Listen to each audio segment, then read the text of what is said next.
ही छत्रपती शिवाजी महाराज जेव्हा तानाजी मालुसरेंनी देह ठेवला होता तर त्यांनी आपल्या गळ्यातली कवडीची माळ त्यांच्या देहावर ठेवली आणि ती आज 13 पिढ्या त्या तानाजी मालुसरेंच्या कुटुंबियांनी आपल्या देवाऱ्यामध्ये जतन करून ठेवली की महाराजांची माळ. अब्दुल कलाम सरांनी मला प्रेरणा दिली 2002ला.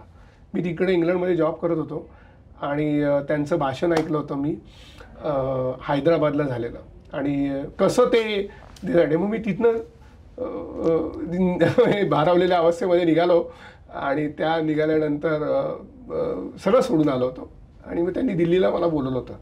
पण दिल्लीला पण जाण्यासाठी त्यावेळेस पैसे नव्हते 2003ला. तर मग तो भारी माणूस पुण्यामध्ये आला होता, राजभवनात आम्हाला बोलून घेतलं होतं, आमच्या डोक्यावरनं हात फिरवला आणि त्यांनी तिथनं मला एक पत्र लिहिलं राजभवनात. तर ते माझ्याकडे जपून ठेवलं आहे मी.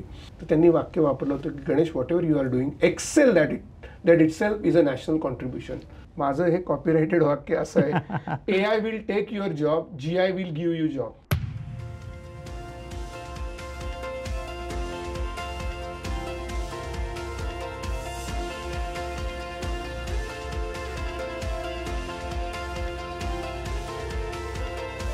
प्रत्येक गावाची शहराची एक ओळख असते. ती ओळख निर्माण होते तिथे निर्माण होणाऱ्या वस्तूंवरून, पिकांवरून, इतर काही गोष्टींवरून. ही जर ओळख तुम्हाला जगभर पोचवायची असेल तर आजचा हा पॉडकास्ट तुमच्यासाठी खूप महत्त्वाचा राहणार आहे. नमस्कार, मी अजय कौटिकवार. दे आसरा फाउंडेशन आणि यशस्वी उद्योजकच्या उद्योजक कट्ट्यावर तुमचं मनपूर्वक स्वागत. ही जी ओळख आहे ना, ही ओळख फक्त जनरल ओळख म्हणून नसते. ती आपली संस्कृती जपणं असते, तिचं संवर्धन करणं असतं आणि त्याचबरोबर त्याला व्यवसायाची जोड पण देणं असतं. कारण प्रत्येक गोष्ट ही कनेक्टेड असते, ती पैशाची, व्यवसायाशी. तर हे सगळं तयार कसं करायचं, कशामुळं होतं, हे एका गोष्टीमुळं होतं आणि ते म्हणजे GI मानांकन. आणि त्याचबद्दल आज आपण बोलणार आहोत, गप्पा करणार आहोत. आणि आज कट्ट्यावर आहेत या विषयावर ज्यांनी देशभर जागृती निर्माण केली, ज्यांची ओळख GI मॅन ऑफ इंडिया अशी आहे, भारताचे GI राजदूत असं ज्यांना म्हटलं जातं, ते प्राध्यापक गणेश हिंगमिरे सर आज आपल्या कट्ट्यावर आहेत. नमस्कार सर. ॲडव्होकेट आहेत, देशभर लेक्चर देतात. 2015-16चा राष्ट्रीय पुरस्कार त्यांना या कार्यासाठी मिळालेला आहे. देशातले, राज्यातले अनेक पुरस्कार मिळालेले आहे. आणि एक सांगू का, झपाटले पण जे असतं ना, एखाद्या विषयाच्या मागे आपण जे मराठीत म्हणतो ना, हात धुवून लागणं आणि ते तडीस नेणं, ते काम त्यांनी या GI मानांकनामध्ये केलेलं आहे. आणि हे नेमकं काय आहे, खूप इंटरेस्टिंग विषय आहे आणि तेच आपण आज समजून घेणार आहोत. सर, उद्योजक कट्ट्यावर तुमचं स्वागत. धन्यवाद. सुरुवात म्हणजे एका इंटरेस्टिंग गोष्टीपासून की तुम्ही गेली म्हणजे ॲज अ मिशन म्हणून तुम्ही ह्याच्या मागे लागलात. म्हणजे खरं म्हणजे तुम्ही लंडनमध्ये LLM केलं आहे, मोठे वकील आणि असं होऊ शकलं असतं.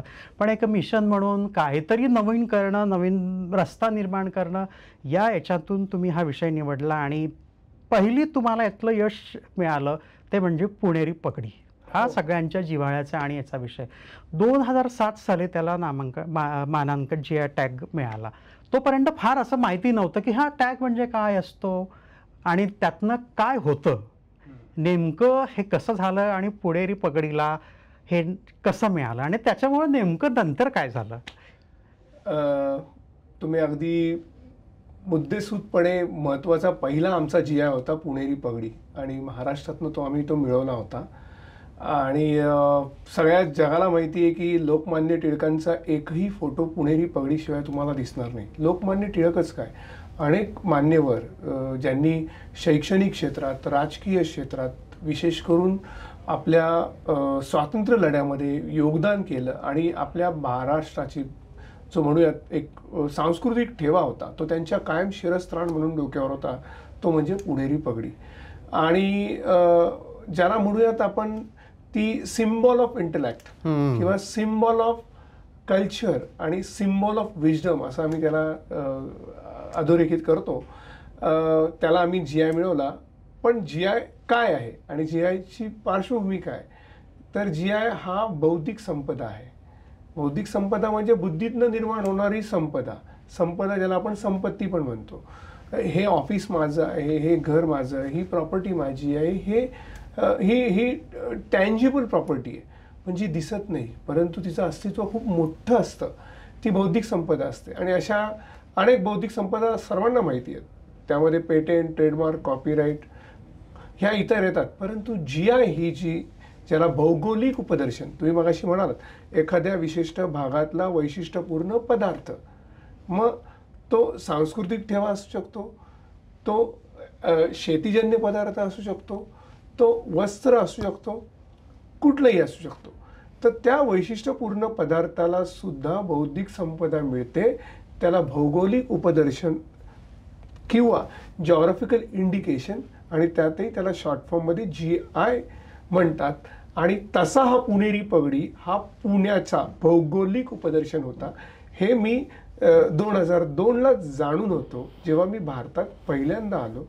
मग त्या दृष्टिकोनातनं जेव्हा आम्ही अभ्यास केला, नेमकं त्याच वेळेला GI ॲक्ट भारतात आला होता. म्हणजे हा कायदा परदेशात खूप मोठ्या प्रमाणात प्रस्तावित होता. युरोपमध्ये तर शेकडो हजारोंमध्ये GIचं गणित चाललेलं होतं. रादर आपण ते GI वापरत होतो. आपल्याकडे शॅम्पेन, स्कॉच विस्की हे सगळ्यांना माहिती असलेले वैशिष्ट्यपूर्ण पदार्थ हे युरोपचे आहेत, त्याला GI होता.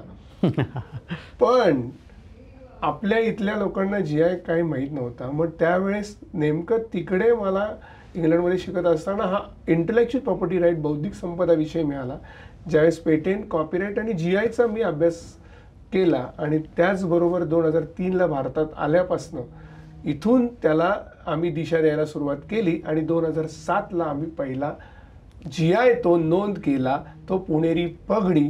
आणि त्याचा गवगवा एवढा सुंदर झाला की आम्ही त्याच वेळेला 2008-09ला विद्यापीठ, पुणे विद्यापीठाला आम्ही विनंती केली की कॉन्व्होकेशन हुड जे आहे ते रिप्लेस करा पुणेरी पगडीने.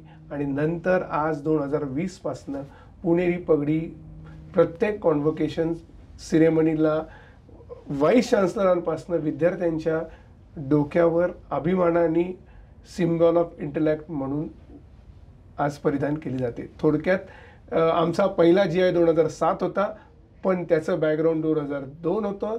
2003 पासून सुरू झालेला जर्नी होता. 2005ला भारतातला पहिला GI एजंट म्हणून मी ऑफिशियल ज्याला स्वतःला नोंद करून घेऊन 2 वर्षातच आम्ही पहिला GI केला. असं म्हणतात ना की पुण्यानं जे स्वीकारलं ते नंतर सगळं देश स्वीकारतो. आणि पुण्याची पगडी म्हणजे काय, तो आपल्या अस्मितेचा आणि याचा तो सगळा विषय आहे. आता तुम्ही बोलताना उल्लेख केला पेटेंट, ट्रेडमार्क आणि GI.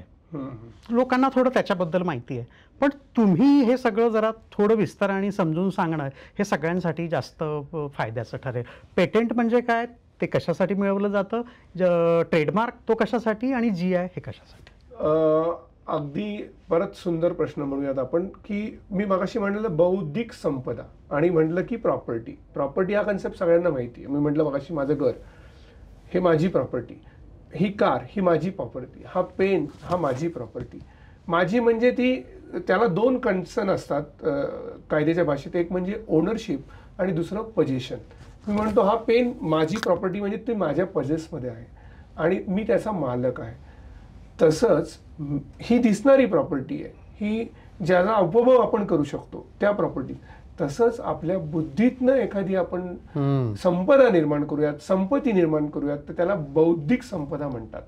मग ते पेटेंट असेल जे संशोधनात निर्माण होतं, म्हणजे वाफेच्या इंजिनाचा शोध हे संशोधन होतं. आणि मग त्यानंतर संशोधनं वाढत गेली आणि 1, 2 अनेक शेकडो, हजारो, लाखोंमध्ये पेटेंट होत गेली. म्हणजे थोडक्यात पेटेंट म्हणजे तुमच्या संशोधनातनं निर्माण झालेली वस्तू किंवा त्या वस्तूला लागणारी प्रक्रिया. आता सोप्या भाषेत सांगतो, पेटेंटचा बौद्धिक संपदाचा टेक्निकल एक्सप्लेनेशन मी दिला. समजा साध्या भाषेत बोलायचं झालं तर आपल्याकडं एक इंग्लिशमध्ये थॉट आहे की necessity is the mother of invention, किंवा गरज ही शोधाची जननी असते. तर त्याला अनुसरून जी काही तुमची एखादी वस्तू तयार होते, तर त्याला तुम्ही संशोधनातून निर्माण झालेली वस्तू त्याला पेटेंट मिळतो आणि तो पेटेंट तुमची इंटेलेक्च्युअल प्रॉपर्टी राहते, बुद्धीतनं निर्माण झाली. एक उदाहरण सोपं सांगायचं तर खडू. आपण पूर्वी खडूचा वापर करायचो, तो डस्ट क्रिएट करायचा, मग तो त्रासदायक असायचा. म्हणून एखाद्या मुलाने समजा डस्ट फ्री खडू हा शोधला, तर डस्ट फ्री खडू हे नवीन निर्माण झालेली वस्तू आहे. आणि त्या वस्तू डोक्यातनं लढवली, डोक्यात विचार आला, त्याच्यावर काम केलं, काम करून त्याला स्वरूप दिलं, स्वरूपातनं ती निर्माण झाली. अशा वेळेला त्याला बुद्धीतनं निर्माण केलेली एक संपत्ती म्हणून त्याला बौद्धिक संपदा पेटेंट रूपाने मिळते. आता त्याच खडूला मी एखादं नाव दिलं की डस्ट फ्री चॉक, असं त्याचा ट्रेडमार्क झाला. ट्रेडमार्क हे ज्याला म्हणतात व्यापार चिन्ह, की तुमची संस्था, तुमची कंपनी, तुमचा प्रॉपरेटरी फर्म किंवा पार्टनरशिप, कुठलंही जे तुमचं नेचर ऑफ बिझनेस किंवा तुमची आयडेंटिटी ती रिप्रेझेंट करणारा कुठला जर सिम्बॉल असेल, ज्याला व्हिज्युअल सिम्बॉल म्हणूयात आपण, तो असतो ट्रेडमार्क. म्हणजे टाटाचा टाटा टी किंवा महिंद्राचा एम, बजाजचा बी, ह्या सगळ्या सिम्बॉल हे तुमच्या अख्ख्या कंपनीला त्या सिम्बॉलमधनं दाखवलं जातं. तोही बुद्धीतनं निर्माण केलेला असतो, की त्या टाटाच्या मॅनेजमेंटने ठरवलेलं असतं की आपला सिम्बॉल कुठला द्यायचा, जो त्या कंपनीला रिप्रेझेंट करतो. मग तुमच्या गाडीला तुमचा गोल आहे आणि 3 आहे, तर तो मर्सिडीजचा आहे. मग मर्सिडीजला संपूर्ण इतिहास किंवा त्यांच्याबद्दल लिहायची गरजच नाही. तो सिम्बॉल तो बुद्धीतनं निर्माण झालेला, तो आयडेंटिटी तुमची तयार. करेक्ट. तसं पेटेंट, ट्रेडमार्क, तसंच कॉपीराईट. म्हणजे तुम्ही एखादं लेख लिहिताय, व चित्र काढताय, पुस्तक लिहिताय आणि ती तुम्ही बुद्धीचाच वापर करून घेता ना. जे के रॉलिंगनी ते पुस्तक लिहिलं, ते तिचंच आहे, ते माझं मी म्हणू शकत नाही. मग ती तिची बौद्धिक संपदा आहे, ती कॉपीराईट. तसंच आपले पूर्वज हे फार बुद्धिमान होते आणि त्यांनी योग्य जागा हेरली म्हणूयात किंवा शोधली म्हणूयात, आणि त्या जागेमध्ये कुठला पदार्थ निर्माण होऊ शकतो यासाठी बुद्धीचा वापर केला. आणि त्यांच्या बुद्धीतनं निर्माण झालेली बौद्धिक संपदा म्हणजे GI. म्हणजे दार्जिलिंगमध्ये तिथल्या राहणाऱ्या लोकांना जाणवलं की या दार्जिलिंगमध्ये उत्तम चहा निर्माण होईल. त्यांनी डोकं लढवलं आणि तिथे चहा बनवायला गेला. आज दार्जिलिंग चहा आणि त्याचा GI.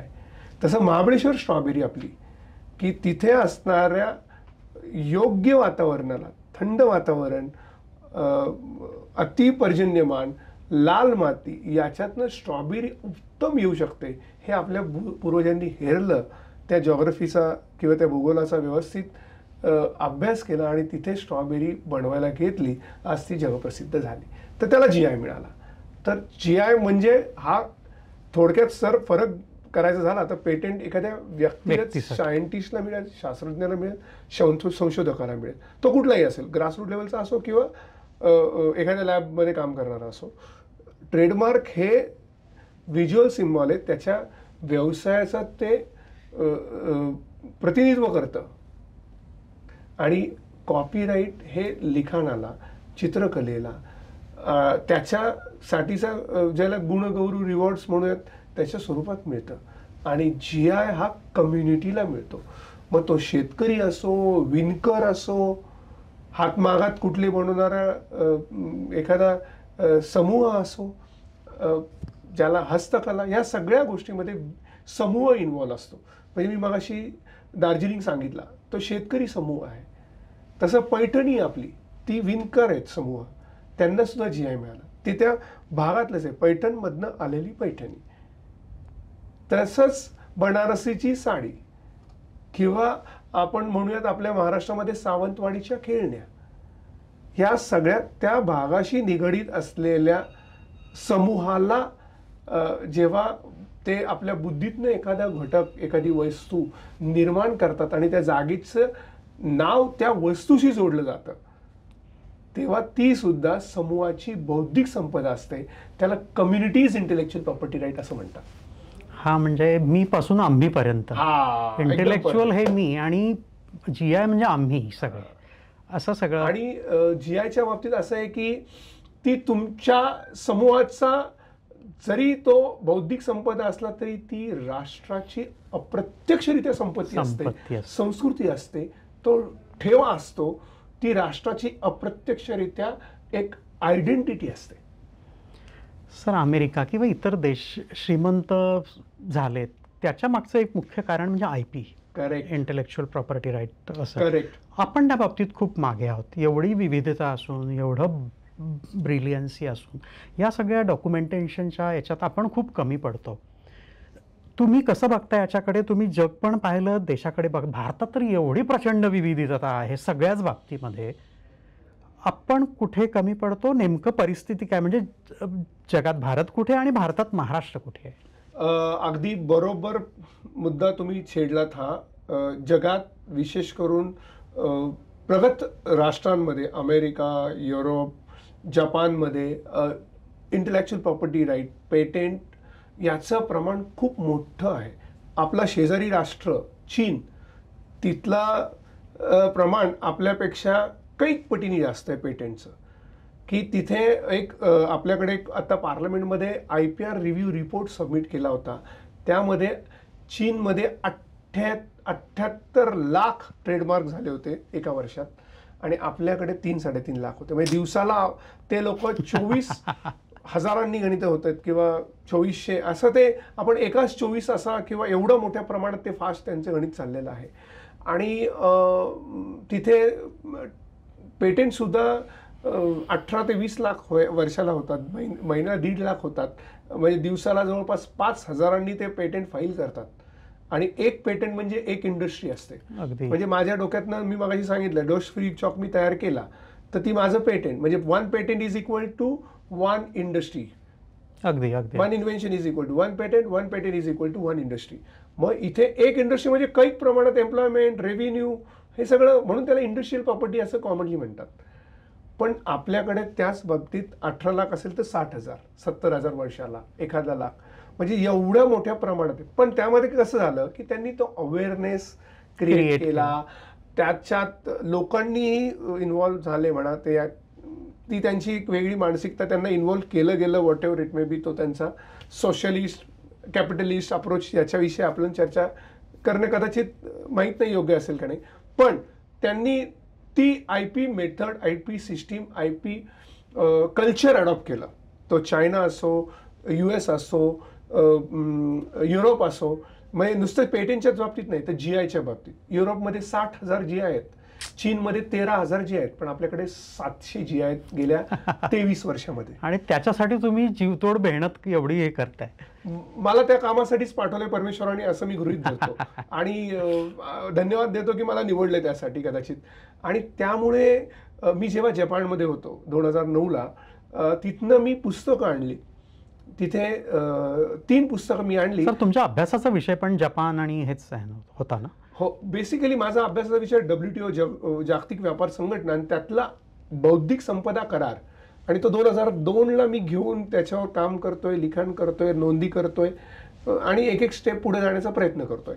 तर ह्या जपानमध्ये 7वीला कंपल्सरी पेटेंट हा विषय आणि तिथले इंटेलेक्च्युअल प्रॉपर्टी राईट्सवर सब्जेक्ट होता 2009ला. आता कदाचित 2025ला तो 2रीला असेल.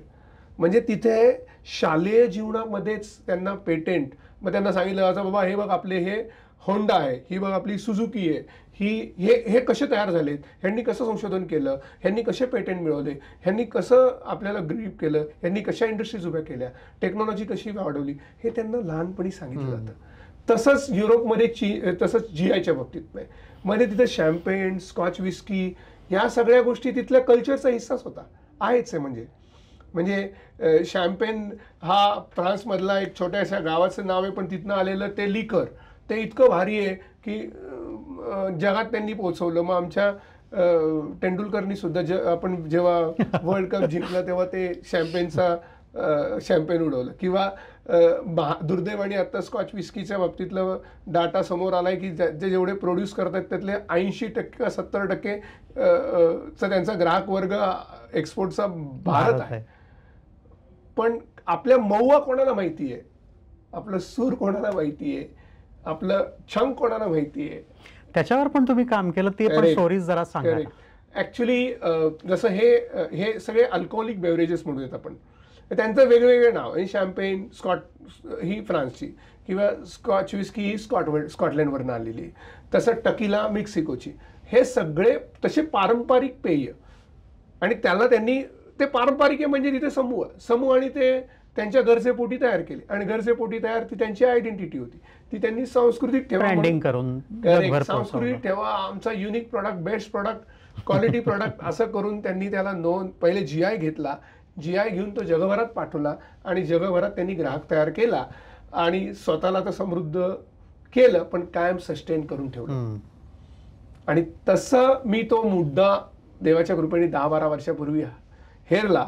म्हटलं आपल्या देशात तर केवढा आदिवासी समूह आहे, केवढा शेतकऱ्यांचा मोठा समूह आहे, केवढ्या मोठ्या प्रमाणात इथे जागोजागी विविधता आहे आणि प्रत्येक ठिकाणी हिमालय मोठ्या प्रमाणात आहे, तिथे लोक राहत आहेत म्हणजे ते जगतात कसे. मग तिथून उलटा प्रवास सुरू झाल्यावर आम्हाला वेगवेगळे भारतातले असे वैशिष्ट्यपूर्ण पेय सापडले. हे महुआ महाराष्ट्रात सगळ्यांना माहिती आहे, पण महुआचं वैशिष्ट्य माहित नाही. मोह फुलं ज्याला आपण फक्त फुलं माहिती आहेत, पण तिथे जी आदिवासी समूह आहे म्हणजे तो समूह त्यांच्या उदरनिर्वाहाचा रादर दैनंदिन जीवनाचा महुआ पेय हे घटक आहे. मोह फुलं माहिती आहेत, पण त्याच्यापासून महुआ नावाचं जे पेय बनवलं जातं तो आदिवासींच्या दैनंदिन जीवनाचा घटक आहे आणि ते खूप औषधी आहे. रादर ते एवढं औषधी आहे की ज्या वेळेस एक महिला म्हणजे तिथे पाडे असतात आदिवासींचे, तर तिथे जेव्हा बाळंतीण बाई असते तर तिथे डॉक्टरांची कमी असते, तर ती दाई म्हणून असते, ती त्या बाळंतपण करते, तर ती आपल्या हाताला महुआ लावून जाऊन ती सॅनिटायझरचा नॅचरल सॅनिटायझर म्हणून ते शेकडो वर्षापासून वापरतात. आपल्या इथे जर तो आपण इंडस्ट्रीयल प्रॉडक्ट म्हणून GI म्हणून आणला असता तर लॉकडाऊनमध्ये आदिवासी अब्जोपती झाले असते. पण आपल्याला ते माहिती नव्हतं आणि म्हणून ते माहिती करून त्याचा नोंद करणं हा गरजेचा भाग होता. आता ते माहीत झालं कारण का ऑफिशियल डॉक्युमेंटेशन झालंय आणि कालांतराने असा येऊ नये कधीच लॉकडाऊन. पण अपार्ट फ्रॉम दॅट जे दुसरे काही केमिकलवाले आपण इन्स्ट्रुमेंट्स क्लिनिंगला वापरतो त्याच्याऐवजी नॅचरल सॅनिटायझर आपल्याकडे महुआचा उपलब्ध आहे. तर तो GIच्या माध्यमातून आम्ही आता पुढे आणला आहे आणि महाराष्ट्र आणि गुजरातची बॉर्डर नंदुरबार म्हणून जिल्हा आहे, तिथे नवापूर नावाचा तालुका आहे, त्यातनं तो आपण पुढे आणतोय अजून मोठ्या प्रमाणात. सर हे GI टॅग मिळाला आहे, इंटेलेक्च्युअल प्रॉपर्टी हे झाली आहे, याचा हे मिळालं हे चांगलं आहे. पण आता सगळा प्रश्न असतो तो याचा फायदा काय, म्हणजे इंडस्ट्रीला फायदा काय ॲज अ बिझनेस म्हणून, कारण जोपर्यंत हे लोकांना दिसणार नाही तोपर्यंत याकडे लक्ष जाणार नाही. मी याला माझ्या स्वतःच्या कॉपीराइटेड वाक्याने सुरुवात करतो. माझं हे कॉपीराइटेड वाक्य असं आहे, AI will take your job, GI will give you job. क्या बात आहे. मी मागाशी पुणेरी पगडी सांगितलं. पुणेरी पगडी जशी आत्ता 2020 पासून कॉन्व्होकेशन हुडला रिप्लेस करून डोक्यावर आली, तर दरवर्षी ग्रॅज्युएट मुलं ती घेणार, घालणार तुमचा गाऊन आणि तो जाणार. मग 5 लाख पगड्या पुण्याला डिमांड वाढणार, मग कोण करणार आहे? पगड बंद. म्हणजेच तो जॉब निर्माण करणार, इंडस्ट्री निर्माण करणार. हा झाला GIच्या पर्स्पेक्टिव्हनीचा भाग. असंच ॲग्रिकल्चरच्या पर्स्पेक्टिव्हनी जर एखादा वैशिष्ट्यपूर्ण पदार्थ तुम्हाला न्यूट्रिशनल फॅक्टर जास्त देतोय, माझ्या उजव्या हातात नॉर्मल केळी आहे आणि डाव्या हातात जळगावची केळी आहे. नॉर्मल केळी मी 10 रुपये डझननी आहेत, जळगावची केळी 15 रुपये डझननी आहे आणि मी म्हणतोय की यात तापीमुळं फायबरचं प्रमाण जास्त आहे, तापी नदीमुळं तिथे नैसर्गिक फायबर जास्त मिळतोय, याला तेवढा फायबर नाही आहे आणि मी ती तुम्हाला ऑफर करतो की माझ्या 10 रुपयाची केळी आहे तर 15 रुपयाची, तुम्ही कुठली घ्या जी चांगली आहे. एक्झॅक्टली, चांगली म्हणजे न्यूट्रिशनल आहे, गॅरंटी आहे, शाश्वती आहे आणि त्याला GI टॅग आहे. तो GI त्या कन्फर्म करतो की त्याच्यात ॲडिशनल न्यूट्रिशनल फॅक्टर्स आहेत, गुणवैशिष्ट्य आहेत, की टिकाऊपणा आहे वगैरे वगैरे वगैरे, जे काही गुणवैशिष्ट्य तिथले असतील त्याप्रमाणे. म्हणजेच तुम्ही 50% प्रीमियम जास्त देताय. आणि तेवढंच नाही तर GI कायदा हा आपल्याकडे जागतिक व्यापार संघटनेतनं म्हणजे WTO मधनं आलाय, म्हणजे त्याला आपोआपच 165 देशांचं मार्केट आहे. म्हणून जर तुम्ही आत्ता एक 10 दिवसापूर्वी जर बातमी बघितली तर जळगावच्या केळीनी गेल्या 4 वर्षात निर्यातीचा टप्पा 12,000 कोटी पार केलाय. आणि त्यातही एक सक्सेस स्टोरी, तांदलवाडी नावाचं एक छोटंसं गाव आहे जळगावमध्ये, त्या छोट्याशा गावामधनं 15-15 कोटीची केळी एक्सपोर्ट झाली. म्हणजेच काय तर GI नी तुम्हाला सर्वायवलच नाही तर प्रोग्रेसकडे घेऊन केलेत. ते आपल्या पूर्वजांचं पेटेंट म्हणूयात आपण होतं, त्यांनी ते डोकं लढून तिथे तो पदार्थ बनवला आणि त्या वैशिष्ट्यपूर्ण पदार्थाचा जसं नोंद होती, जसं लोकांना कळतंय, जसं तुम्हाला कळलं की फायबरचं प्रमाण जास्त आहे तर तुम्ही ती त्याला प्रेफर करणार आहात कारण का तुम्ही हेल्थ कॉन्शियस झालात. आता तुम्हीच नाही तर I am just giving you an example, you are a representative आणि लोकांना हवं आहे ते आता. मग त्याचं अनेक म्हणजे हे फक्त मी जळगाव केळीचंच नाही सांगत, स्ट्रॉबेरीचं, स्ट्रॉबेरी, इतर स्ट्रॉबेरी आणि महाबळेश्वर स्ट्रॉबेरीमध्ये प्रचंड मोठा फरक आहे. इतर स्ट्रॉबेरीमध्ये 160च बिया फळाच्या बाहेर असतात, तर इथे 200 असतात. ती लाल मातीत येते म्हणून त्याला आयनचं प्रमाण जास्त असतं, आणि तिथे हेवी रेनफॉल आहे म्हणून तिथला तर स्ट्रॉबेरी ज्युसी कंटेंट असतं. पण निसर्गाची किमया कशी आहे, जीआयच्या बाबतीत अजून जवळ येते. म्हणजे महाबळेश्वर हे सातारा जिल्ह्यामध्ये येतं आहे. त्याच सातारा जिल्ह्यामधले अजून 2 तालुके जे महाबळेश्वरला लागून आहेत, एक आहे खटाव आणि दुसरा आहे कोरेगाव. पण तो पर्जन्य छायेचा भाग आहे, हा पर्जन्य हेवी रेनफॉलचा. मग तिथे निसर्गाने आणि तिथे आपल्या शेतकऱ्यांनी आपल्या समूहाने तिथे साजेसा पदार्थ तयार केला, तो म्हणजे घेवडा. आणि तो एवढा प्रसिद्धी पावला आणि तो एवढं प्रोटीन कंटेंट जास्त आहे त्याला वाघ्या घेवडा म्हणून आम्ही नाव दिलं. म्हणजे आपल्या पूर्वजांनी दिलं, आम्ही त्याला जीआय मिळून दिला. त्याच्या बाहेर वाघासारखे पट्टे चट्टे असतात म्हणून तो वाघ्या घेवडा. प्रोटीनचं प्रमाण इतकं जास्त, तो एकेकाळी मिलिटरीला सप्लाय होत होता. आजही त्याच्याकडे तिथे बघण्याचं म्हणजे निसर्गाने दिलेली देण आणि मानवाने, विशेष करून समूहाने, आणि त्यातल्या त्यात शेतकरी समूह असतो, मी मगाशी म्हणलं विनकर, त्यांनी त्याचा बुद्धीचा वापर करून केलेला वैशिष्ट्यपूर्ण पदार्थ. हे मी सांगतोय म्हणजेच एक USP सांगतोय, आणि USP सांगतोय म्हणजे मार्केट आहे. मार्केट आहे म्हणजे इंडस्ट्री आहे, आणि इंडस्ट्री आहे म्हणजे ऑफकोर्स ग्रोथ आहे, डेव्हलपमेंट आहे, एम्प्लॉयमेंट आहे, अल्टिमेटली सस्टेनेबिलिटी आहे.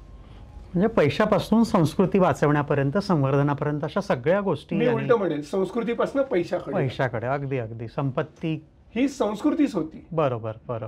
ती संस्कृती आता तुम्हाला प्रोग्रेस म्हणून मी परत रिपीटेडली वाक्यांकडे जातो. आजच्या युगामध्ये AI will take your job but GI will give you the job. म्हणजे तो शेतीचा उत्कृष्ट, कोणी खाण्यापासून राहणार आहे, त्यातही खाण्यात सुंदर पाहिजे, चांगलं पाहिजे, किंवा ज्याला म्हणूयात वैशिष्ट्यपूर्ण पाहिजे, पौष्टिक पाहिजे. आता तर खूपच नाही, म्हणजे किती त्याच्यामध्ये कंटेंट आहे, हे काय आहे, फायबर किती आहे, नॅचरल शुगर किती आहे, अशा गोष्टी सगळं बघितलं. सर, अशा किती गोष्टींवर महाराष्ट्रात तुम्ही काम केलं? मी महाराष्ट्रात 34 जिल्ह्यांमधनं 59 पदार्थांवर काम केलं. क्या बा. आणि भारत 108च्या वर झाले, 7 राज्यांमध्ये काम चालू आहे. आणि महाराष्ट्राचं काय वैशिष्ट्य तुम्हाला सांगता येईल? वैविध्यतेने नटलेला, जसा भारत म्हणूयात, पण त्याच वैविध्यतेने नटलेला आपला महाराष्ट्र आहे. आणि इथं शेतीजन्य पदार्थ 40 किलोमीटरवर नव्याने वैशिष्ट्यपूर्ण मिळतात.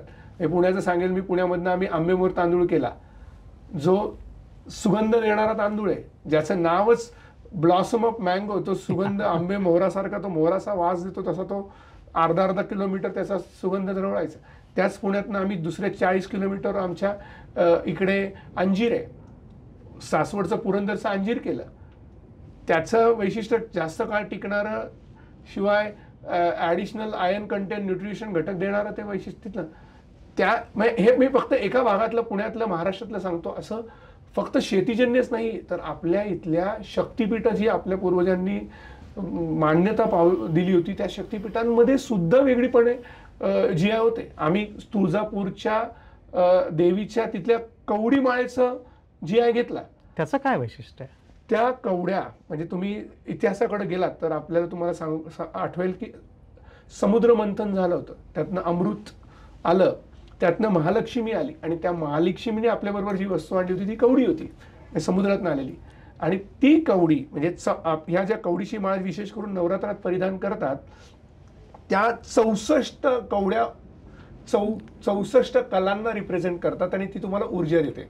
म्हणून नवरात्रात तिचं फार महत्व आहे. सर, तुम्ही आता सगळं सांगितलं या GI बद्दलचं. आता हे जर घ्यायचं असेल एखाद्याला, कुणाला, मी बरेच कवडीपासून थांबवतो. कवडी शक्ती आणि आपले पूर्वज किती भारी, आणि महाराष्ट्राची संस्कृती ती 64 कलांना रिप्रेझेंट करते, आणि 64 कलांची ऊर्जा तुम्हाला मिळते त्या कवडीमधनं. तर नवरात्राचं ते तसंच आपण तांबूळ म्हणूयात. तुम्हाला माहिती असेल, नांदेड जिल्ह्यामध्ये माहूरगड ठिकाणी रेणुका मातेचं स्थान आहे, तिथे तांबूळ हे पूर्वपाठ. आणि जेव्हा आम्ही त्याच्यावर GI त्याचं काम केलं, तर त्याला संस्कृतमधले रेफरन्सेस आम्हाला खूप शेकडो वर्षापूर्वीचे मिळाले, ज्याला त्रयोदशी गुणी विडा असं त्यातनं म्हटलंय, आणि त्यातनं सो आपली महाराष्ट्राची संस्कृती, हे शक्तिपीठं आणि तिथले पदार्थ हे तुम्हाला जीवनासाठी आवश्यक घटक देणारे, आणि ते GI म्हणून जेव्हा नोंद होतील, आणि किंवा झालेले आहेत बरेचसे, कवडी माळ झालेली. त्या बाबतीत तर पटकीने एक किस्सा सांगतो की छत्रपती शिवाजी महाराज जेव्हा तानाजी मालुसरेंनी देह ठेवला होता तर त्यांनी आपल्या गळ्यातली कवडीची माळ त्यांच्या देहावर ठेवली आणि ती आज 13 पिढ्या त्या तानाजी मालुसऱ्यांच्या कुटुंबियांनी आपल्या देवाऱ्यामध्ये जतन करून ठेवली की महाराजांची माळ. सो याला सगळ्याला वेगळं म्हणजे आता आपण तलवारी किंवा काहीतरी आणतोय बाहेरमधनं, पण ह्या माळेला जास्त व्हॅल्यू आहे. जी टिकवलंय त्याचं अजून गवगव व्हायला हरकत नाही. त्याला GI मिळालाय ऑलरेडी. सर हे कोण मिळवू शकतं? आता हे तुम्ही एवढे प्रयत्न करताय, आपलाही प्रयत्न तोच आहे की याच्याबद्दल जागृती निर्माण झाली पाहिजे. हा पॉडकास्ट पाहून, हा व्हिडिओ पाहून एखाद्या समूहाला वाटलं, काही शेतकऱ्यांना वाटलं की आपल्या इथं हे वैशिष्ट्यपूर्ण पदार्थ तयार होतात, ह्या गोष्टी आहेत आणि त्यांना हे GI मिळवायचं, त्यांनी काय करायला पाहिजे, कुठे संपर्क करायला पाहिजे आणि त्याची पूर्वतयारी काय करायला पाहिजे? मी पहिल्या शेवटच्या प्रश्नाकडे जातो की पूर्वतयारी काय करायला पाहिजे. तुम्ही म्हटलात की वैशिष्ट्य, प्रत्येकाला आपल्या भागाच्या पदार्थाबद्दलच्या वैशिष्ट्यांबद्दल कल्पना असतेच. मग ते आपल्या वडिलांनी, आजी आजोबांनी, वयस्कर माणसांनी किंवा आपल्यालाही अनुभवातनं जाणवलेलं असतं की हा पदार्थ वेगळा आहे. मग इथून सुरुवात होते. जर वेगळं आहे हे जाणवलं, तिथून GIची पहिली स्टेप सुरू झाली. मग दुसरं आहे की काय वेगळेपण आहे. मग ते आपल्याला माहितीतनं, अनुभवातनं निर्माण होतं. मग हे एकटा बनवतोय का किंवा आजूबाजूचं. जर मंगळवेढा ज्वारवणी पटकीने सांगेल की त्याला मालदांडी म्हणतात. मग हे तिथल्या लोकांशी जेव्हा त्यांना जाणवलं की याला मालदांडी का म्हणतात इतर ज्वारी, तर ते वरचे दाणे खाल्ल्यानंतर खालचा जो दांडा असतो तो खाल्ल्याने त्याला चांगलं दूध दुभतं जनावर देतं, हे तिथली परंपरा एक प्रकारची होती. पण त्याला मालदांडी म्हणजे त्याला जाणवलं पहिलं की हे वेगळं काय, वेगळं मग त्यात अजून वेगळं काय. मग हे जेव्हा आजूबाजूचे लोक एकमताने येतात, मग त्यानंतर प्रक्रियेचा दुसरा टप्पा येतो. मग त्याला सायंटिफिक सपोर्ट, डॉक्युमेंटरी सपोर्ट आणि त्याला फॉर्मॅट म्हणजे हा टेक्नोलिगल पार्ट असतो. याला सायन्स पण इन्व्हॉल्व आहे, याच्यामध्ये लॉ पण इन्व्हॉल्व आहे, याच्यामध्ये भूगोल इन्व्हॉल्व आहे आणि याच्यामध्ये इतिहास पण इन्व्हॉल्व आहे. म्हणजे तुम्ही म्हणू शकत नाही की माझ्याकडे काल हा वैशिष्ट्यपूर्ण पदार्थ झाला, मला आज GI नाही मिळणार. तो भूगोल का तर त्या मातीशी आहे, पाण्याशी आहे, वातावरणाशी एकरूप येतो. सायन्स काय सांगतोय की आता आजरा घणसाळ आहे, तो सुगंधी तांदूळ आहे, आम्ही त्याचा GI घेतला तर त्याला सायन्स म्हणतो 2 ॲसिटिलियन प्रोपिलियन किती आहे त्याचा. म्हणजे सुरुवात झाली समूहाच्या जनरल अंडरस्टँडिंगवरनं, मग त्याला सायन्सशी जोड. मग आम्ही जेव्हा आजरा घणसाळाचा सुवास आहे हे जाणवलं किंवा अभ्यास सुरू केला, सायंटिफिक घटक गोळा केल्या, त्यावेळेस आम्हाला कळलं की त्याला घणसाळ का म्हणतात. तर तो घण म्हणजे सुवास आणि साळ म्हणजे दांडी किंवा तांदूळ, सुवास देणारा तांदूळ, हे तिथे लिहिलं होतं म्हणजे इतिहास होता. आणि भूगोल काय, तिकडे जेव्हा आम्ही हे केलं होतं, ते दाबिळ नावाचं गाव आहे. म्हणजे आजरा मोठा तालुका असला तरी फक्त 35 गावामध्येच तांदूळ येतो हा, कारण का तेवढं सुटेबल वातावरण, माती, पाणी त्याच भागात आहे. तिथे दाबिळ हे सेंटर पॉईंट आहे. म्हणजे भूगोल, इतिहास, सायन्स 2 ॲडिशनल पॉप्युलेशन आणि त्याला लॉ, की त्याला GI हा कायदा आपल्या भारतात 2003 पासून आला. आणि दार्जिलिंग मी मगाशी म्हटलं पहिला GI होता. मग त्या सगळ्याचा साळमेळ हा 3री, 4थी, 5वी मग सबमिट केल्यावर आज त्याची पडताळणी भारत सरकारचं वाणिज्य मंत्रालयाच्या अखत्यारीतरित्या GI रजिस्ट्री काम करते, जी चेन्नईला असते. आणि हा देशाची धरोहर आहे ना, इथं चुकीची माहिती देऊन चालत नाही आणि दिली तर तुमचं म्हणजे आंतरराष्ट्रीय स्तरावर इमेज बिघडवू शकते. म्हणून त्याला हे 4ही घटक व्यवस्थित मांडून त्याचा ज्याला म्हणून अर्ज सादर करायचा, त्याची पडताळणी होते. त्या पडताळणीमध्ये वेगवेगळ्या ठिकाणावरनं 7 एक्सपर्ट्स भारतभरातले येतात. ते प्रोड्युसर्स म्हणजे कोण बनवणार आहे, पदार्थ काय आहे, त्याची पडताळणी करून मग GI ग्रांट करतात. तर त्यासाठी लागणारी मदत नक्कीच मला करायला आवडेल. त्यांनी फक्त पहिला पार्ट बघावा की तुम्हाला कळलं की हा वेगळा आहे. आता आमच्याकडे रिसेंट आम्ही आता नृसिंहवाडीच्या बासुंदीचं केलं, तर तिथे माझा एक विद्यार्थी नंतर तो प्रोफेसर झाला आणि तो म्हणला, सर आमची ही नृसिंहवाडीची बासुंदी चांगली. म्हटलं तू बाकीच्यांना विचार. त्यांनी बाकीच्यांना म्हटलं मी टेस्ट करून घेतो. मग मी टेस्ट केली, म्हणजे ऑलरेडी जात होतो, मला माहिती होतं, परंतु ती समांतरेकडे मग आम्ही त्याचा मग दुधाचा घट्टपणा किती आहे, त्यात फॅट किती आहे, ती प्रक्रिया किती आहे, ते किती दिवस करतात, त्याला आम्ही वेगवेगळे टेस्ट म्हणतो, मॉर्फॉलॉजिकल टेस्ट किंवा फायटोकेमिकल टेस्ट, या सगळ्या करून त्याला वैशिष्ट्यपूर्ण GI म्हणून आता फायनल स्टेजमध्ये. सर हे म्हणजे व्यक्ती की संस्था हवी का? एखादी संस्था मॅन्डेट असतं. मी मगाशी म्हणलं हा समूहाचा, हा एकट्याला GI नाही मिळत, एकट्याने नंतर नोंद करता येते वैयक्तिक, याला ऑथोराइज युजर्स म्हणतात, पण त्यांनी संस्था करायची असते. म्हणजे ते प्रॉडक्ट बनवणारे, तो शेतमाल बनवणारा असो किंवा ही याचा बासुंदी बनवणारे असतील, किंवा तिथे एस्टॅब्लिश एखादी चांगली संस्था असेल जी त्यासाठी काम करते. आता आम्ही पुणेरी पगडीचं आम्ही वेगवेगळे जाधव नाट्य संस्कार ह्या सगळ्यांना एकत्र केलं, त्यांची संस्था बनवली, पुणेरी पगडी संवर्धन संघ, ते एकत्र आणलं आणि त्या संस्थेला लिगल स्टेटस देऊन त्यांना GI मिळालं.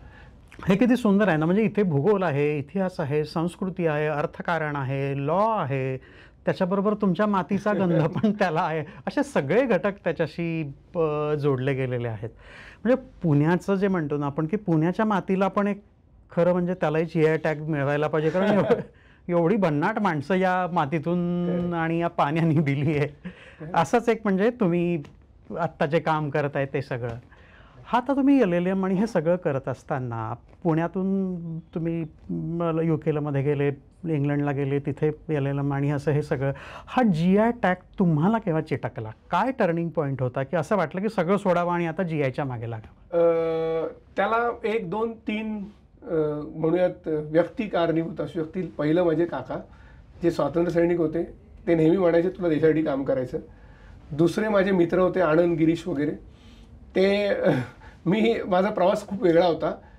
मी पुण्याच्या विजयानंद थिएटरपाशी जन्म झालेला होता माझा, आणि लहानपणी वडील गेल्यानंतर आम्ही एक वेगळा, ज्याला म्हणतो ना फ्रिक्शन थेअरी, घर्षणातनं ऊर्जा निर्माण करत मी 1, 2, 3, 4 डिग्र्या म्हणूयात त्याला, कॉर्पोरेशनच्या लाईटच्या खाली गेला. पण आमच्या घरात कायमस्वरूपी स्वातंत्र्य सैनिकांचा राबता असायचा. काका स्वातंत्र्य सैनिक होते म्हणून रामभाऊ माळगी, गौपर प्रधान सर हे नेहमी यायचे. मग तिथून प्रेरणा की देशासाठी काहीतरी काम करायचं म्हणून शिकायचं, आणि त्या अनुषंगाने तिथून सुरुवात झाली. मग मित्रमंडळींनी सांगितलं नाही तुला आता BSc झालंय, तुला आता लॉ करायचं आहे. प्रशांतच्या आईने सांगितलं तुला लॉ, मी लॉ केला. त्याच्यानंतर आनंदनी सांगितलं तुला स्पेशलाइज, सुपर स्पेशलाइज, ज्या लोकांनी पूर्वी योगदान केलंय भारतात मोठ्या प्रमाणात, ते परदेशात जाऊन परत आले, तुला परदेशात जायचं. माझ्याकडे काहीच नव्हतं, मी आपलं लिहून ठेवलं होतं 100 वेळा मला लंडनला जायचं, मी गेलो तिथं विषय मिळाला WTO मधनं IPR मधनं GI आणि पेटेंट, जे अत्यंत महत्त्वाचे होते देशासाठी. म्हणजे गमतीने मी आता एक पुस्तक लिहिलं GI मानांकरवर, जे राजभवनात 2021ला मराठीमध्ये शेकडो आर्टिकल लिहिलं. मी आता मुद्दामून तुमच्या माध्यमातून सगळ्यांना सांगितलं, शेकडो आर्टिकल्स फ्रीली अवेलेबल आहेत. बरंचसं ॲक्सेस आपण दिलं आहे, लिखाण, व्याख्यान, याच्यातनं 1200च्या वर पूर्ण भारतभरात लेक्चर दिलेले बरेच IITचे लेक्चरसुद्धा यूट्यूबवर GIच्या माध्यमातून आहे. तर मुळामध्ये तिकडे WTO, IPR, GI आणि पेटेंट हे 2 देशाला समृद्ध करणाऱ्या इंटेलेक्च्युअल प्रॉपर्टी मिळाल्या. आणि त्यानंतर मग सायन्स बॅकग्राऊंड होतं, लॉ बॅकग्राऊंड होतं, पण जोपर्यंत तुम्ही मगाशी अर्थकारण हा शब्द वापरला, त्यासाठी इकॉनॉमिक्सची गरज होती. म्हणून मग मी परत MPhil इकॉनॉमिक्समध्ये केलं. आणि मग त्यातही त्याच वेळेला दुर्दैवाने काय रिपोर्ट्स येत होते समोर की आपल्या इथला शेतकरी शेती सोडतोय, आणि त्याचं मूळ कारण काय होतं तर त्याला प्रीमियम प्राईस मिळत नाहीये. आपण ते ऐकलं असेल MSP, मिनिमम सपोर्ट प्राईस वगैरे. तर हे सगळं बघताना खूप वाईट वाटायला लागलं होतं. मग म्हटलं अरे देवा, संधी मिळाली. मग ॲग्रिकल्चरवर झोकून दिलं 2007-08 नंतर. आणि आज मागाशी मी तुम्हाला फक्त एकच उदाहरण सांगितलं जळगाव केळीचं, पण असे माझ्याकडे आत्ता 40वर उदाहरण. म्हणजे भारतातलं जवळपास 20% ॲग्रिकल्चर जे आहे आपण नोंद केलेत. महाराष्ट्रातलेच फक्त बोलायचं झालं तर आता केशर, म्हणजे सर्वात जास्त केशर मराठवाडा केशर म्हणूयात आपण, 8 जिल्ह्यांमध्ये तो तयार होतोय. तिथली शेतकरी म्हणतात आता आम्हाला एक्सपोर्ट पण नाही करायचं, कारण का त्यांना इथेच चांगला प्रीमियम प्राईस मिळतो. या सगळ्या इतक्या, त्याच्यावर आता आम्ही एक पुस्तक लिहितोय, इम्पॅक्ट ऑफ जॉग्राफिकल इंडिकेशन. तो परिणाम काय झाला, प्रीमियम प्राइस हा मिळाले, एक्सपोर्ट होतोयच आहे, एम्प्लॉयमेंट रेव्हेन्यू जनरेट होतोच आहे, रिमायग्रेशन होत आहेत, जी मंडळी गाव सोडून शहरात आली होती ती परत गावाकडे चाललेली आहे. त्याचीच खूप गरज आहे म्हणजे आज. तर हे सगळं इम्पॅक्ट छान प्रकाराने बसत चाललंय GI-मुळे. मग तो थोडक्यात काकांपासून, मित्रांपासून, इंग्लंडपासून अब्दुल कलाम सरांनी मला प्रेरणा दिली 2002ला. मी तिकडे इंग्लंडमध्ये जॉब करत होतो आणि त्यांचं भाषण ऐकलं होतं मी हैदराबादला झालेलं, आणि कसं ते दिसाडे. मग मी तिथनं भारावलेल्या अवस्थेमध्ये निघालो आणि त्या निघाल्यानंतर सगळं सोडून आलो होतो. आणि मग त्यांनी दिल्लीला मला बोलवलं होतं, पण दिल्लीला पण जाण्यासाठी त्यावेळेस पैसे नव्हते 2003ला. तर मग तो भारी माणूस पुण्यामध्ये आला होता, राजभवनात आम्हाला बोलून घेतलं होतं, आमच्या डोक्यावरनं हात फिरवला आणि त्यांनी तिथनं मला एक पत्र लिहिलं राजभवनात. तर ते माझ्याकडे जपून ठेवलं आहे मी. त्यावेळेस मी लिखाण व्याख्यान सुरू केलं होतं GI IPR पेटेंटवरचं. तर त्यांनी वाक्य वापरलं होतं की Ganesh, whatever you are doing, excel that itself is a national contribution. जे आज देवाच्या कृपेने एका पावलावर पुढे नेण्याचा विषय चालू आहे. थोडक्यात GIचा प्रवास तिथून सुरू झालेला आहे आणि तो आत्ता हाफ वे आहे, ऑन द वे आहे. काय तो कुठल्या वेला आहे, पण तो वेमध्ये आहे. सर, या क्षेत्रात काही मुलांना आता यायचं आहे. तुमचं व्याख्यान ऐकून, तुमचं सगळं जे तुम्ही काम करताय ते ऐकून, तर याच्यात करिअर म्हणून बघता येईल का? म्हणजे पेटेंट आणि GI आणि आणखीन नवीन काही अजून काही याच्यामध्ये आहे का? काय म्हणजे मुलांनी काय विचार करायला पाहिजे? खूप सुंदर करिअर याच्यामध्ये आहे आणि गव्हर्नमेंट सुद्धा बऱ्यापैकी आता प्रोॲक्टिव्ह झालेलं आहे. आत्ता जानेवारीलाच पेटेंट एजंटची परीक्षा आहे, ट्रेडमार्क एजंटची परीक्षा आहे. त्या परीक्षा पास झाले की ही लोक त्यामध्ये प्रॅक्टिस करू शकतात. हे झाला पहिलं करिअरचा भाग. त्यानंतर तुम्ही पेटेंट एक्झामिनर होऊ शकतात, क्लास 1 पोस्ट आहे. तुम्ही ट्रेडमार्क एक्झामिनर होऊ शकता. हे झालं दुसरं करिअर ऑप्शन. तिसरं, या गोष्टी ज्या IP मिळतात, पेटेंट म्हणा, GI म्हणा, ट्रेडमार्क म्हणा, याचं व्हॅल्युएशन करणारा कॉमर्सचा विद्यार्थी अत्यंत गरजेचा असतो. जसं आपण रेडी रेकनरमधनं या प्रॉपर्टीची व्हॅल्यू मी समजा 1 कोटी काढली, पण या पेनची व्हॅल्यू समजा 100 रुपये. हा पार्करचा आहे, हा जर पार्कर नाव काढलं तर याला 10 रुपये पण कोणी देणार नाही, 90 रुपये कशाचे आहेत. तर हे IP व्हॅल्युएशनची खूप गरज आहे, म्हणजे कॉमर्ससाठी ती मुलं. आणि त्याच्याही पलीकडे GI. मी 2 लेख लिहिलेले आहेत एज्युकेशन पोस्टला, जिथे IIT IIM हे करतं, विशेष करून लिखाण करतं त्याच्यावर. तिथे लिहिलंय मी सिग्निफिकन्स ऑफ GI, हा माझा मोठा लेख आहे एज्युकेशन. आणि दुसरा मी भारतामध्ये 10,000 GI होतील आणि 700, म्हणजे 9,300 कोण करणार आता. म्हणजे मला माझ्या गुरूंनी एक सुंदर वाक्य शिकवलं होतं की ते मी जिथे जिथे लेक्चरला देताना मी महिन्यातनं कमीत कमी 2-5 ठिकाणी जातो आणि तिथे सांगण्याचा प्रयत्न करतो. आणि मुलांना, तरुण मुलांना, विशेष करून लॉ आणि सायन्सच्या मुलांना इथे आणण्याचा प्रयत्न करतो. ह्या IPRचा प्लस आणि मायनस हा आहे की इथे प्लस सांगतो की इथे लॉ आणि सायन्स गोज इन हँड, पण हाच तो मायनस आहे की लॉवाला सायन्स आहे म्हणून नको म्हणतोय आणि सायन्सवाला लॉ आहे म्हणून नको म्हणतो. पण तुम्ही मेहनत कराल नाही तर तुम्हाला AI will take your job. मग अशा वेळेला तुम्हाला हा विषय जर तुम्ही धरलात तर 10,000 GI अजून किती वर्ष, 23 वर्षांनी 700 झालेले, अजून स्पीड पकडूयात आपण. म्हणजे कोण करणार? तर मला परत मी माझ्या गुरूंच्या वाक्यांकडे येतो. ते मला सांगायचे की true leader never create a followers, they create future leader. मग तुम्ही GI एजंट व्हा, तुम्ही पेटेंट एजंट व्हा, तुम्ही ट्रेडमार्क एजंट व्हा. चीन जर 78 लाख ट्रेडमार्क भरतंय, मग आपण फक्त 3 आणि 4 लाखावर आपल्याकडे दरवर्षी इंडस्ट्री नाही निर्माण होणार आहे का? प्रत्येकाने व्यवसाय करून आपली आयडेंटिटी नाही करू शकत आहे का? तुम्हाला डोकं नाही आहे का? तुम्ही पेटेंट नाही करू शकत आहे का? मग दे धक्का मानाचा सिनेमातनं त्यांनी साध्या गावातला तो अणसपुरे तो करू शकतो, तर त्याच्यातनं तो करोडो रुपये कमवू शकतो, तर तुम्ही नाही करू शकत का? मग हे सगळे उदाहरणं, हा मेसेज म्हणजे अल्टिमेटली त्यांनाही रजिस्ट्रेशन करणारा एक प्रोफेशनल म्हणूयात किंवा emotion what ever it may be, तुम्ही एक आयडेंटिटी म्हणूया, त्याला सपोर्ट करणारा व्यक्ती म्हणा, तर तो निर्माण यात प्रचंड स्कोप आहे. मग ट्रेडमार्क असो, पेटेंट असो, GI असो, इतर कॉपीराईट असो, या IPRमध्ये स्कोपच स्कोप आहे. आणि त्याचा व्यवस्थित जर विनियोग आपण केला, अभ्यासक्रमामध्ये ते आणलं, तर तरुण मुलांसाठी तो अतिशय उत्तम संधी निर्माण करणारा विषय होऊ शकतो. फक्त गरज असते ना चौकट मोडण्याची. काय करतो तू, मला इंजिनिअरिंग करायचं, काय करायचं, मेडिकलला जायचं, काय करायचं, कॉमर्स घ्यायचं, पण नेमकं काय, म्हणजे चौकटीच्या बाहेर जाऊन काही विचार केला तर हे मला वाटतं अशा गोष्टी खूप चांगल्या पद्धतीने 100% तयार होऊ शकतात. 100%. आणि मुळामध्ये तुम्ही परत म्हणजे मी परत मगाशा AIGIच्या ह्याच्यातनं तुमच्या या पुढच्या प्रवासामध्ये तो व्यक्तिगत प्रवास आहे, प्रोफेशनल प्रवास आहे, सोशल प्रवास आहे. तुम्ही तुमच्या मातीला धरून, संस्कृतीला धरून, संस्कृतीला उचलून, आपल्या समूहाला तुम्ही प्लॅटफॉर्म देऊन स्वतः एका वेगळ्या स्तरावर निश्चितपर्यंत काम करू शकता. म्हणजे इथे जर महुआ एक्सपोर्ट केली तर आदिवासींना फायदा नाही होणार आहे आपल्या. अशा खूप शक्यता तुम्हाला आत्ता जो चंचलता नवीन तरुण पिढीमध्ये निर्माण आहे, ती एकाग्रता, ती कदाचित विचार करा 140 कोटी आहेत आणि 14 कोटी तर महाराष्ट्रातनं 14 कोटीमधनं नॉट 1%. 1% इज तुमचा 1.5 म्हणजे 10%, 1.5 14 लाख लोकांनी पगड्या म्हणूयात किंवा कवडीची माळ घालायला. किती मोठं मार्केट आहे आणि किती कॉस्ट आहे. मग करावं तेवढं काम याच्यात कमी आहे. आणि तुम्ही लोकांचं भलं करत पुढे होतो. हे म्हणजे आम्ही त्याला अजून एक टॅगलाईन इनडायरेक्टली आमच्या ऑर्गनायझेशनच्या माध्यमातून तयार केली आहे की emotionally involve and professionally equipped. असं होऊन तुम्ही ज्याला दिशा देण्याचं काम करायला मिळणारा सब्जेक्ट म्हणजे हा आहे की इथे मी माझ्या मातीसाठी करतोय, मी माझ्या संस्कृतीसाठी करतोय, मी माझ्या माणसांसाठी करतोय, मी माझ्या देशासाठी करतोय.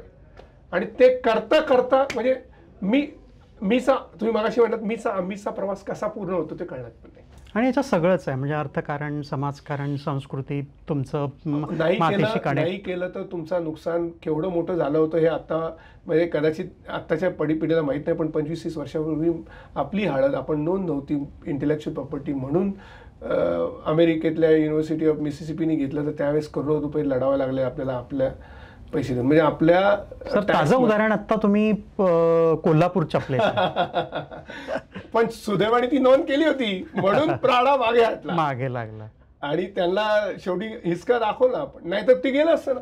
उद्या आपल्या नेक्स्ट जनरेशननी म्हटलं असतं, गुगलाचार्य सांगतोय की प्राडा इंट्रोड्यूस दी कोल्हापुरी चप्पल, ते रिंग नावाचं त्यांनी नवीन सँडल इंट्रोड्यूस केलं, तुमचे कोल्हापुरी काही नव्हतं असं म्हटलं असतं तो. कारण का गुगलाचार्यामध्ये रेकॉर्ड निर्माण कोणी केलं?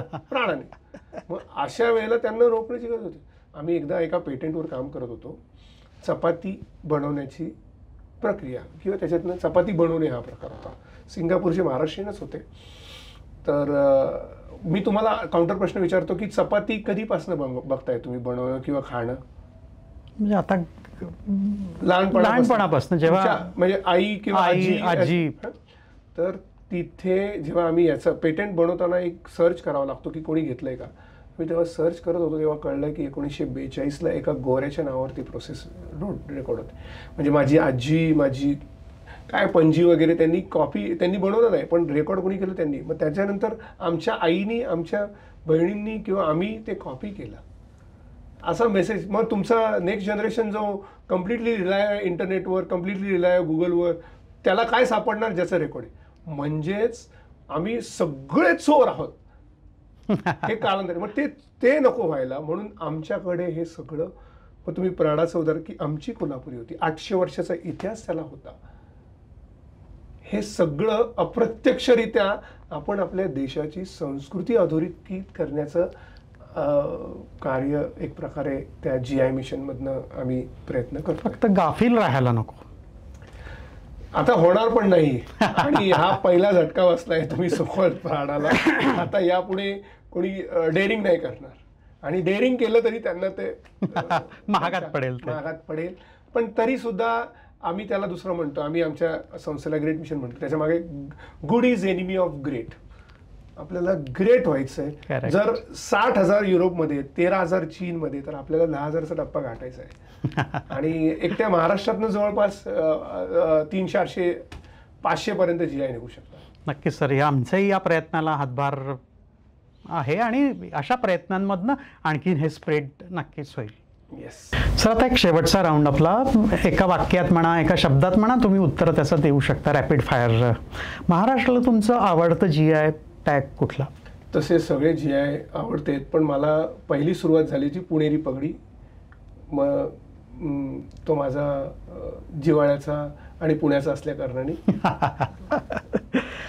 GI मध्ये काम करताना ना, जेव्हा एखाद्याला मानांकन मिळतं, GI टॅग मिळतो, त्याच्यानंतरचा त्या समूहाचा किंवा त्या भागातला जो आनंदाचा क्षण असतो, असा तुम्हाला काय म्हणतो एक हृदयात जो असतो ना आपल्या हार्टमध्ये, तसा काही? तसं पुस्तकच लिहिलं जाईल, पण एक 2 उदाहरण फक्त सांगतो. आजरा घनसाळ करत होतो तेव्हा 70 वर्षाचे संभाजी सावंत त्यांच्या शेतात आम्ही गेलो आणि त्यांना म्हटलं होतं की मी आजरा घनसाळचं GI करतो. तर ते हात जोडले आणि डोळ्यात पाणी म्हणले, सर तुम्ही आमच्यासाठी देवदूत म्हणून आलात. आणि आत्ता आम्ही 2 महिन्यापूर्वी महाराष्ट्राला ज्या भागाला सर्वात आत्महत्याग्रस्त भाग म्हणून दुर्दैवाने ज्याची ओळख होती, अकोला, अमरावती, तिथनं 3 GI झाले. तिथले शेतकरी जेव्हा म्हणाले आम्हाला तुम्ही सर GI मिळून द्यायला, आमचं धन्य झालं, तर त्यावेळेस डोळ्यात पाणी आलं होतं. हा दुसरं, असे अनेक होते, पण हे काही त्यातले नंबर. सर कसोटीचा जेव्हा क्षण येतो अशा या सगळ्या मोहिमेत, जेव्हा ज्याला आपण अपयश म्हणतो, तर त्याच्याकडे तुम्ही कसं बघता, ते कसं पचवायचं असतं? परत आपण सगळेच पॉझिटिव्हवरनं निगेटिव्हवर जातो. अपयश यशाची पहिली पायरी म्हणतो. असा आत्ता आंबेडकरांच्या म्हणूयात आपण महार कम्युनिटीचा आम्हाला मोठा सेटबॅक बसला होता. तो म्हणजे रान्या रोटी आणि पहिली रोटी ही नागपूर भागातनं त्याला रेस्ट्रिक्शन्स आणले होते किंवा लगेच स्वीकारत नव्हते. पण सुदैवाने ते नाहीवरनं होचा प्रवास आम्हाला 3 वर्षाचा झाला. आता ते फायनल स्टेजला आहे. पण तो अपयश होतं, पण ते प्रेरणा देऊन गेलं, स्ट्रगल करून दिलं आणि यशाकडे आत्ता. आणि त्या दोन्ही रोट्यांना मिळून जाईल आणि अनेक महिलांना त्यातनं उपजीविका तयार होईल. GI मध्ये 5 वर्षातला गेम चेंजर असं काही राहील? GI is going to be the main identity source and recognitions for India and community, Indian community. Game changer हा जर प्रश्न म्हणूयात आपण त्याला, तर लोक पहिला विचारतील की हा GIचा पदार्थ आहे का, याला GI आहे का, तर मी हा खातो किंवा तर मी हा घेतो. एक पूर्वीच्या काळी लेख होता ना, आम्हाला वेडं व्हायचं, म्हणजे एखाद्या विषयात किंवा एखाद्या ध्येयासाठी वेडं होणं. प्राध्यापक ॲडव्होकेट गणेश इंगमेरे यांची 3 शब्दात ओळख जर करून द्यायची असेल तर तुम्ही काय करणार? मला स्वतःला मी म्हणेल की भाग्यवान आहे की GI हा मला दिला आहे. आणि माझ्या आईनी मला ती ओळख करून दिली होती आणि माझ्या बायकोनी त्याच्यावर शिक्कामोर्तब केला की तुमचा प्लस आणि तुमचा मायनस एकच आहे. तुमचा प्लस आहे की तुम्ही इमोशनल आहात आणि तुमचा मायनस हा आहे की तुम्ही इमोशनल आहात. हीच माझी ओळख आहे आणि त्या इमोशनलिझममध्ये मी पळतोय आणि त्यात फटके म्हणतोय जे अडचणी येतात, पण तोच इमोशनल त्यातनं ओव्हरकम करतोय. नक्कीच सर, यातनं खूप इन्साईट्स आम्हाला मिळाले, खूप काही शिकायला मिळालं आणि आमचाही हाच प्रयत्न आहे अशा याच्यामधनं की वेगवेगळ्या विषयावरची माहिती सगळ्यांपर्यंत पोहोचावी. जे ही मंडळी पाहणार असतील, पाहतील हा पॉडकास्ट, हा व्हिडिओ, तुमच्याही भागात तुमच्या ओळखीचं कोणी असेल, तुमच्या भागात काहीतरी असं चांगलं होणार असेल तर नक्की ते आम्हाला कळवा. खाली आम्ही एक फॉर्मची लिंक देतोय, त्यामध्ये तुमची माहिती टाका. ती सगळी माहिती आम्ही सरांपर्यंत पोहोचवू आणि तुमच्याही भागातल्या वस्तूला असो, कुठल्या पदार्थाला असो, त्याला जर जागतिक पटलावर काहीतरी नाव मिळवायचं असेल तर त्याच्यासाठी नक्कीच तुम्ही हातभार लावू शकता. पुन्हा भेटू आपण नव्या गेस्टसह. तोपर्यंत बघा, अभ्यास करा, बदलत राहा, शिकत राहा आणि असा प्रवास आपण असाच सुरू ठेवूया. थँक्यू, धन्यवाद.